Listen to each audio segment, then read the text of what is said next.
Hello, BookTube. I'm here to do a tag that's not a tag. Well, not really a tag, but in some ways it is. But there's no prompts, no questions.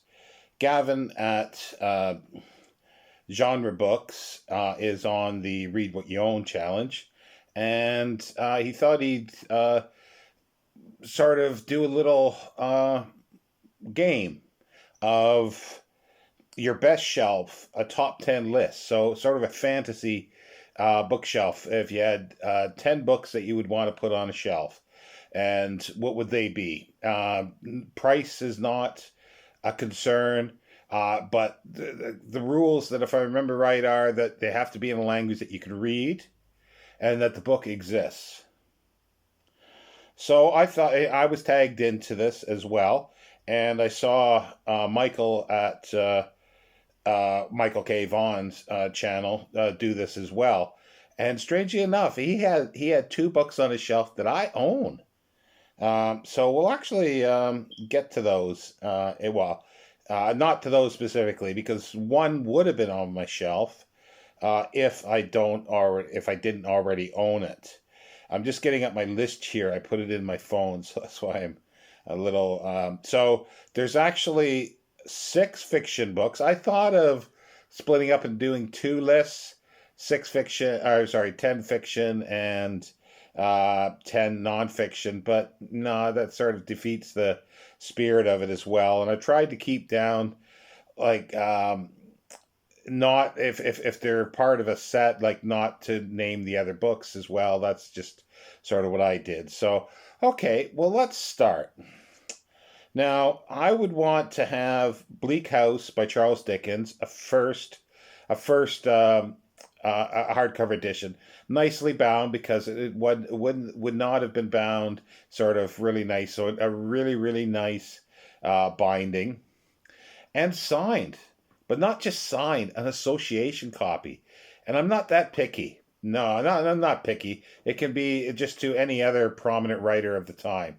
That's all. But yeah, I have no idea how much this would cost. Way more than I could ever afford and do. And the same with Bram Stoker's Dracula. Well, oh, wait a minute. Let's go back. Bleak House was it was serialized from 1852 to 1853, 20 parts, I think it was. Um, and it was published in book form in 1853. So then we moved to 1897 with Bram Stoker's Dracula. Now, I want that an association copy as well, but an inscription from Bram Stoker to Henry Irving. It probably doesn't exist, but hey, this is a fantasy list, so there could be one out there. And yeah, and if money doesn't matter, then yeah, I would want that. I would just say, "What's your price?" It's mine. Okay, now we come more modern. We come to more modern times. We've got Isaac Asimov's I, Robot, 1950. That was published by Gnome Press.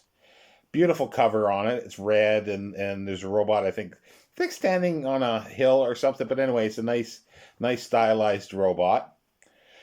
I thought of doing Foundation, but again, it's like, which one of the Foundation books? It's like, so I thought, okay, well, I won't do Foundation. I'll do iRobot, and also signed. And as a bonus, yeah, it could be signed to, say, a gift inscription to Clifford D. Simak. Yeah, that would be cool, wouldn't it? And then we've got 1965 with Frank Herbert, a Dune, also signed. It would have to be signed. Again, I could never afford that. I could never afford Dracula. I could never afford iRobot. Now we move up a little bit to Clifford D. Simak, 1968, with Goblin Reservation. Whoa, wait a minute, you say. Where's City? Here's City. Yeah, first edition, Gnome Press, 1952. That was on Michael K. Vaughan's list. I got it. It's not signed, though. So Goblin Reservation, I would have signed. definitely. It would be signed. That is not beyond the realms of possibility. I sort of thought this would be, but well, it wasn't. So yeah, and then one more fiction, science fiction that is Hyperion 1989 by Dan Simmons, signed as well. Now that again is not. It'll be pricey, but it wouldn't be beyond the realms of possibility to get. Like at least that is possible. But Goblin Reservation is possible. But Dune, I, Robot, Dracula, Bleak House, no, definitely not possible. Okay, now we go to 4 nonfiction books. If you notice, I've been putting these chronological of publication date. I just want to hold this up for a little bit, just to. So beautiful, Kelly Freas, Frank Kelly Freas cover, just so gorgeous.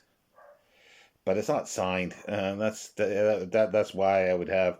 And Goblin Reservation is just it's got a fabulous dust jacket. It's Richard Powers dust jacket. It's the same as the first paperback edition.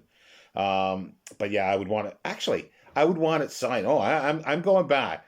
I want Goblin Reservation to be signed by Clifford Simak and Richard Powers. And that's why I would want this. I've seen a few of these for sale where Frank Kelly Freas has signed it and Clifford Simak. But yeah, so that would put the price up of Goblin Reservation probably substantially. Okay, yeah, enough about that. But look at that. It's so beautiful, isn't it? Not even faded.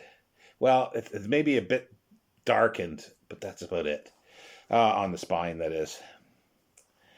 Okay, nonfiction.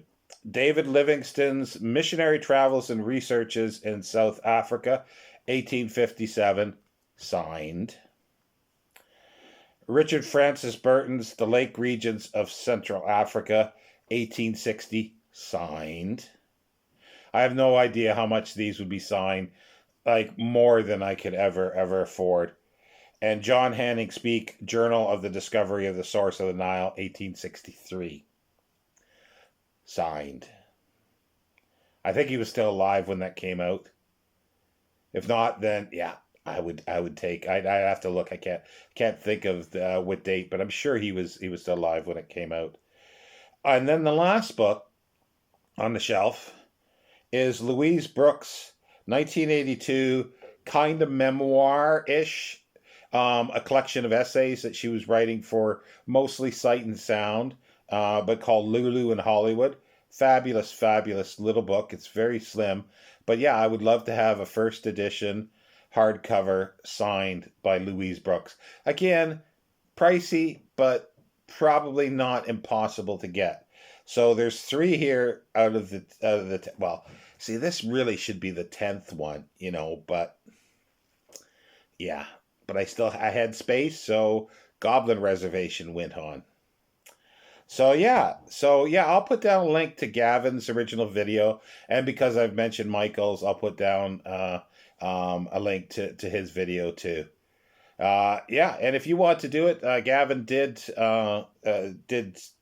tag, suggested other people to do this, and if you want to, feel free to. Thank you, BookTube.